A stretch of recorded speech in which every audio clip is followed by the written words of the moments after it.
হরে কৃষ্ণ, রাধে রাধে। মৌমিতা পরিবারে তোমাদেরকে জানাই অনেক অনেক শুভেচ্ছা ও অভিনন্দন। আজকের আলোচ্য বিষয়টি হচ্ছে আষাঢ় শুক্লপক্ষিয়া শয়ন একাদশীর ব্রত কথা। শ্রোতা বন্ধুরা, সকলেই একটু মনোযোগ সহকারে শ্রবণ করো, তোমাদের অনেক ভালো লাগবে। আষাঢ় শুক্লপক্ষিয়া শয়ন একাদশী। ভবিষ্যত্তর পুরাণে যুধিষ্ঠির শ্রীকৃষ্ণ সংবাদে তথা ব্রহ্মা নারদ সংবাদে আষাঢ় মাসের শুক্লপক্ষিয়া একাদশী শয়ন বা পদ্মা একাদশীর নামে অভিহিত। শ্রী যুধিষ্ঠির শ্রীকৃষ্ণকে প্রশ্ন করলেন, আষাঢ় মাসের শুক্লপক্ষিয়া একাদশীর নাম কি? কিভাবে এই ব্রত পালন করতে হয়? তদুত্তরে শ্রীকৃষ্ণ বলেছিলেন, হে রাজন, এক সময় দেবর্ষি নারদ ব্রহ্মার নিকট ঠিক একই প্রকার প্রশ্ন করেছিলেন। তদুত্তরে ব্রহ্মা নারদকে যে কাহিনী বলেছিলেন তাই শ্রবণ করুন। এই সংসারে একাদশীর ন্যায় পবিত্র ব্রত আর কিছুই নেই। এই বিষ্ণু ব্রত পালনে সকল পাপ দূরীভূত হয়। যে ব্যক্তি এই ব্রত পালন করে না সে নরাধম, তাকে নিরয়গামী হতে হয়। ভগবান শ্রীকৃষ্ণের প্রীতি বিধানের জন্য এই ব্রত পালন করতে হয়। পুরাকালে সূর্যবংশে প্রবল প্রতাপশালী সত্যপ্রতিজ্ঞ মান্ধাতা নামে এক নৃপতি বাস করতেন। তিনি তার প্রজাদের নিজ পুত্রের ন্যায় স্নেহ করতেন। তার রাজ্য কোনো দিন অভাব অনটন এমনকি কোনো প্রকার আধি ব্যাধি পর্যন্ত দেখা দেয়নি। অন্যায়ভাবে উপার্জিত ধনসম্পদ তার কোষাগারে রাখা হতো না। এইরূপভাবে বহু বছর অতিবাহিত হওয়া সত্ত্বেও দৈব বিড়ম্বনাবশত কোনো অজ্ঞাত পাপ কর্মফলে ওই রাজ্য ৩ বর্ষকাল অনাবৃষ্টি দেখা দিল। ক্ষুধায় জ্বালায় প্রপীড়িত প্রজাগণ বড়ই উদ্বিগ্ন হয়ে পড়ল। অন্ন অভাবে পূজা পার্বণ, ধর্মকর্ম, যাগ যজ্ঞাদি শুভকর্ম সব লোপ পেয়ে গেল। হাহাকারগ্রস্ত প্রজাগণ রাজার রাজদরবারে উপস্থিত হয়ে বলতে লাগল, হে রাজন, কৃপাপূর্বক আমাদের ২-৪টি বাক্য অবধান করুন। শাস্ত্রে জলকে নার বলা হয়। জলেতে ভগবান অয়ন অর্থাৎ বাস করেন। সেই জন্যই ভগবানের এক নাম নারায়ণ। তিনি সর্বব্যাপী মেঘরূপে অবস্থান করেন। বাড়ি বর্ষণ করে অন্ন উৎপাদন, অন্ন থেকে প্রজা উদ্ভব হয়। সেই অন্ন অভাবে প্রজাগণ মৃত্যু মুখে পতিত প্রায়। হে নৃপশ্রেষ্ঠ, এমন কোনো উপায় করুন যার দ্বারা প্রজাগণ সুখে শান্তিতে বাস করতে পারে। তদুত্তরে রাজা বললেন, তোমাদের বাক্য সত্য। শাস্ত্রে অন্নকে ব্রহ্মময় বলা হয়। অন্ন হতে সমস্ত জীব ও সমগ্র সংসার উদ্ভূত, এ বিষয় পুরাণে বিস্তৃতভাবে বর্ণিত আছে। রাজার ধর্মাচরণে প্রজার মঙ্গল এবং অধর্মাচরণে অমঙ্গল সাধিত হয়। আমি ন্যায়পরায়ণ রাজা, কখনো অন্যায় প্রশ্রয় দিই না। স্বধর্মানুষ্ঠানে দিতে কখনো দ্বিধাবোধ করি না।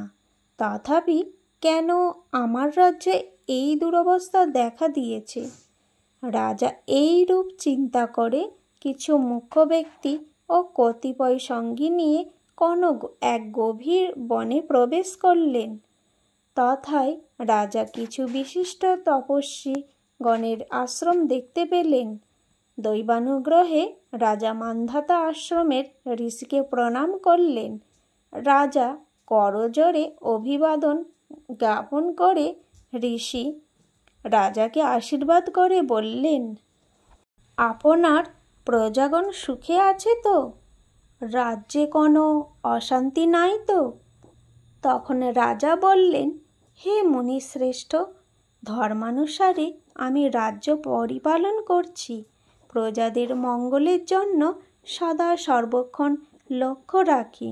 যাগ যজ্ঞাদি শুভকর্ম যথেষ্ট করি। তথাপি আমার রাজ্যে 3 বৎসর যাবৎ বৃষ্টি হয় না। প্রজাগণ অন্যভাবে কষ্ট পাচ্ছে। এখন আমি কি করব কিছু স্থির করতে পারছি না। তাই আপনার নিকট ছুটে এসেছি, যাতে দেশে বৃষ্টি হয়, প্রজাগণ সুখে থাকে, তার উপায় বলুন। ঋষি বললেন, হে রাজন, সত্যযুগ যুগের মধ্যে শ্রেষ্ঠ। ধ্যান হলো এই যুগের উপাসনা, আর এই উপাসনা ব্রহ্মচারী মাত্রই করা কর্তব্য। সত্যযুগে ধর্ম 4 পদে পূর্ণ। হে রাজন, আপনার এই রাজ্য কোনো এক ব্রাহ্মণেতর শূদ্র তপ করছে। তার এই অনধিকার চর্চার ফলে আপনার এই রাজ্যে অনাবৃষ্টি দেখা দিয়েছে। সুতরাং তাকে বধ করবার চেষ্টা করুন। রাজা বললেন, হে মুনিবর, তপস্যাকারী নিরপরাধ যুক্ত ব্যক্তিকে বধ করা আমার পক্ষে কি সম্ভব? আপনি আমার নিকট সহজ সাধ্য অন্য কোনো ধর্মোপদেশ প্রদান করুন। ঋষি বললেন, যদি আপনি তাই মনে করেন, তবে আষাঢ় মাসের শুক্লপক্ষিয়া শয়ন একাদশী ব্রত পালন করুন। এই ব্রত পালনে রাজ্যে অবশ্যই বৃষ্টি হবে। আপনার প্রজাগণ ও আপনি সুখে থাকবেন। সুতরাং আপনি ও আপনার প্রজাগণ সকলেই এই শয়ন একাদশী উপবাস করুন। মুনিবরের আশ্বাস বাণী পেয়ে স্বরাজ্যে ফিরে এসে সপরিবারে ও প্রজাবর্গ সহ একাদশী দিবসে শ্রদ্ধাযুক্তভাবে ভগবান হৃষিকেশের পূজা ও তার অপ্রাকৃত গুণ মহিমা শ্রবণ কীর্তন মুখে উত্তম রূপে ব্রতাচরণ করেছিলেন, যার ফলে রাজ্যে ধনধান্যে পূর্ণ হল। চাতুর্মাস্য ব্রতকালে ভগবান অনন্ত শয্যায় শয়ন করেন। এই 4 মাস কাল ভাগবত কথা শ্রবণ করতে হয়। আষাঢ় মাসের শুক্লপক্ষে সূর্য যখন কর্কট রাশিতে থাকে, তখন ভগবান জগৎপতি অনন্ত শয্যায় শয়ন করেন, এবং সূর্য যখন তুলা রাশিতে প্রবেশ করে, তখন ভগবান জাগরিত হন। হে যুধিষ্ঠির, ওই দিন ভগবানকে উত্তম রূপে অভিষেক করে পীত বস্ত্র পরিধানপূর্বক শ্বেতবর্ণ শয্যায় শ্বেত বস্ত্র দ্বারা আচ্ছাদিত করে শয়ন করাতে হয়। পঞ্চামৃত দ্বারা অভিষেক প্রয়োজন। ওই দিন ভগবানের নিকট দীপ দান করলে সৌভাগ্যশালী ধনাঢ্য হওয়া যায়। যিনি এই ব্রত অবসরে বিষ্ণু মন্দিরে ত্রিসন্ধ্যা 108 বার গায়ত্রী মন্ত্র জপ করেন, তার আর কোনো পাপকর্ম করবার অভিরুচি জাগে না। ভগবান বিষ্ণু এই ব্রততে বড়ই সন্তুষ্ট হন। ব্রত যাপনকারীর ভক্তবৃন্দ দেহত্যাগান্তে হংসযুক্ত বিমানে আরোহণপূর্বক বিষ্ণু লোকে গিয়ে থাকেন। হরে কৃষ্ণ, রাধে রাধে। এই ব্রত মাহাত্ম্য পাঠ এখানেই শেষ করলাম। এবার বলা যাক পারণের সময়।